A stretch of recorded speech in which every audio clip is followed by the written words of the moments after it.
The Mad Max series was quite innovative for its time, captivating audiences back then and being considered an excellent series for that era. We say for that era because we are sure that if you were to watch the old series today, you might feel that the film has aged.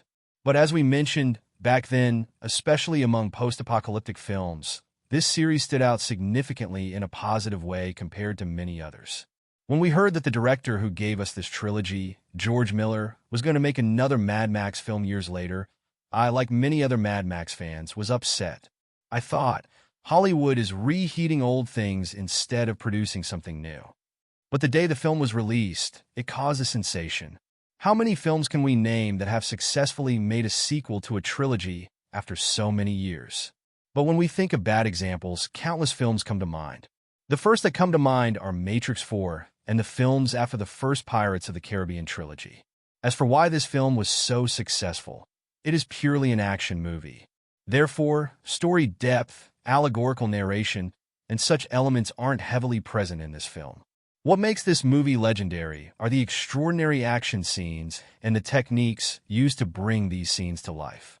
But before we move on, if you haven't subscribed yet, don't forget to do so. The villain of the film is Immortan Joe. In a post-apocalyptic world, Joe has established a kind of religious belief system with himself at the top. He has hundreds of soldiers willing to die for him, achieved through the promise of a fake paradise.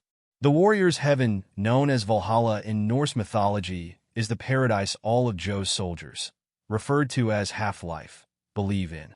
We also want to mention the fortress that legitimizes Immortan Joe. The fortress is located in the middle of an endless desert, with underground waters that allow plants to grow on top, making it an oasis or even a paradise for that geography.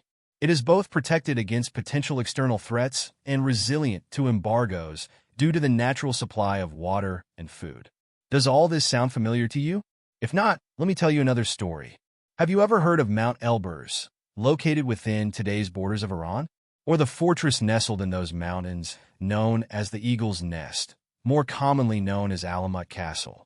Alamut Castle is similarly located in the middle of an endless desert. The most important feature of this castle is the underground spring at the top of the mountain. Thanks to this water, many fruits and vegetables, especially cherries and grapes, are grown at the top of the fortress, even though the surrounding land is extremely barren. Even today, as you travel along the road to the castle, you see extremely arid land, but when you reach the top, you see a kind of oasis. There is nothing around, but just when you arrive, water springs out, and there are cherry orchards everywhere. Because of such features, this garden was once called the Gardens of Paradise. But that's not the only thing that made this place special. The person who controlled Alamut Castle in its time made it historically significant. This person established a kind of cult, gradually deifying himself. He trained thousands of soldiers willing to kill themselves with a single command, using the promise of a paradise. Through these soldiers, he organized assassinations and changed the course of history. Anyone interested in history or who has played Assassin's Creed has probably already guessed who ruled these Gardens of Paradise. But I'll say it anyway. The person who made Alamut Castle the center of his cult and influenced the flow of history was Hassan Sabbah. The only difference between Hassan Sabbah and Immortan Joe is that one promised Valhalla from Norse mythology, while the other promised paradise as described in Islam. You know that film should feel real to the audience. This applies even to extreme animations.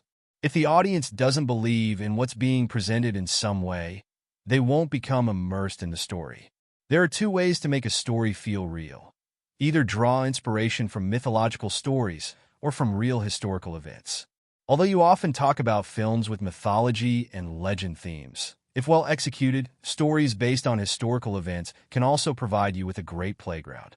Now let's take a look at the making of the film. In big-budget productions, there is usually an essential tool, the storyboard. A storyboard consists of draft scene visuals drawn by an illustrator. A director describes the scene they want, and the illustrator draws it. The director gives revisions like, change this part, and the illustrator redraws it. In this way, many drawings are made. Once the director says, okay, this looks good, everyone from the production team to the visual effects team starts working on that scene. Storyboards are a very effective and economical solution, as making changes to sets and effects afterward, each costing hundreds of thousands of dollars, isn't possible. Do you know how many storyboards were drawn for this film? Over 300. Yes, I repeat. More than 300 storyboards were drawn until the director said, "Okay, we're using these." One more thing. Normally, the script is written first and the storyboard is drawn based on the script. But because this film has so little dialogue, the director said, "Let's draw the storyboard first, and then we'll write the lines to fit the scenes." So the storyboard was created before the script. Here's an additional fact. Tom Hardy has only about 60 lines in the film, and around 15 of those lines are almost inaudible because he has a mask on and loud music is playing at that moment. I think this is one of the film's greatest strengths. The director focused on action and didn't clutter the scenes with unnecessary chatter. This supported the film's serious tone. Some action films make the mistake of adding characters who talk non-stop for 4 minutes, even during the most intense scenes. Believe it or not, 80% of the effects in the film are practical, not digital. All the vehicles and elements you see in the film are functional. So, if you see a flamethrower on a car in the movie, that flamethrower actually works. Even the legendary electric guitar that shoots fire wasn't a digital effect. They really made a guitar for the film that could shoot fire. You can easily find information about the making of that guitar online. And it wasn't just the guitar, the majority of the cars in the film were custom-made or modified.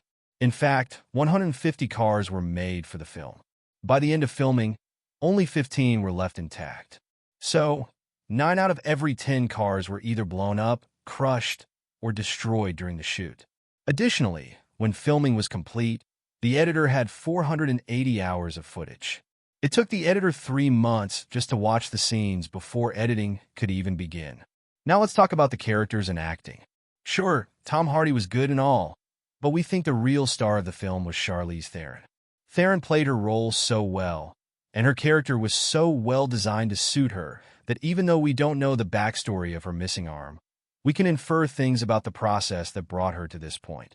For example, someone who has lost an arm is able to survive in a post-apocalyptic, utterly insane world.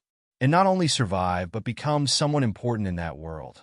This shows how the most powerful instinct in nature, the survival instinct, can adapt a person to harsh conditions.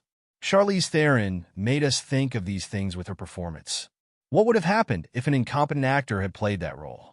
Probably everyone would have ridiculed the character because the film's seriousness would have been ruined and the character's credibility would have been lost. When director George Miller spoke to Charlize Theron about the role, he asked, "If you accept the role, you'll have to shave your head. Are you okay with that?" According to one rumor, Theron replied, "You must be mistaking me for actresses who are only in the business because they're pretty. I didn't become an actress because I'm beautiful. I became one because I'm talented. Of course, I can sacrifice my physical appearance if the role requires it." While this rumor has been circulated several times, neither George Miller nor Charlize Theron has confirmed it, and they probably never will. We don't know the truth, but if I had to bet, I'd wager she said something along those lines. Charlize Theron has proven this many times throughout her career. Once, she even played an extremely ugly character, a real-life serial killer. It's proven and documented. We cannot ignore the fact that she's both beautiful and immensely talented. The character Furiosa, played by Charlize Theron, became one of the first characters that comes to mind when we think of strong women. Just like Sarah Connor, because the film didn't make the mistake of simply saying, "Let's make her strong because she's a woman," like in Captain Marvel. Circumstances pushed her to become strong. If she hadn't become strong, she wouldn't have survived in that world. It's a form of natural selection that turned her into a strong woman. Hard times create strong people, as the saying goes. Perhaps if the same character had grown up in an ordinary world, she wouldn't have become this strong because she wouldn't have needed to. But she grew up in a world where, literally, anyone who wasn't strong became prey for others. And her only option was to become the person she is today. Whenever we talk about strong female characters, certain names are always mentioned. Let's name a few. Sarah Connor from the Terminator series, Ellen Ripley from the Alien series, Trinity from The Matrix, Galadriel in The Lord of the Rings, Princess Leia in Star Wars. And we are adding Furiosa to this list. Now let's talk about the steampunk theme and how it functions in this universe. The key difference between steampunk and cyberpunk is that one is based on mechanical technology, while the other is digital. So if you're going to build a cyberpunk or steampunk world, you need to fill out the foundation of your chosen theme. For example, in this film, the choice is steampunk. The biggest symbols of steampunk are trains and engines because when we think of mechanics, these are the first things that come to mind. That's why in this universe, engines aren't just engines. They become sacred objects. The director seems to have understood this because he emphasized it often. For instance, in the 15th minute of the movie, there's a scene where the Half-Lifers make a kind of offering to V8 engines. And it's not just in this scene later in the film. The Half-Lifer who switches sides with our group can repair the engine with his hands when necessary. Because in this world, engines are more than just machines. They're sacred objects. Every detail, every part is like a fetish object that must be known by heart. The Half-Lifer who understood engines didn't just happen to be there. By chance, every Half-Lifer understood those engines to the same degree. These small details are what make a world feel real. It's attention to such details that makes a film legendary. The film's music also deserves praise. In every action scene, the music accompanies the action so perfectly that it keeps you engaged the entire time. It raises your pulse and draws you into the moment. Apart from the brief moments where the action lets you take a breath, the film never lets you relax. Being able to maintain the same tempo with the music throughout the film is truly commendable. That's all from me for now.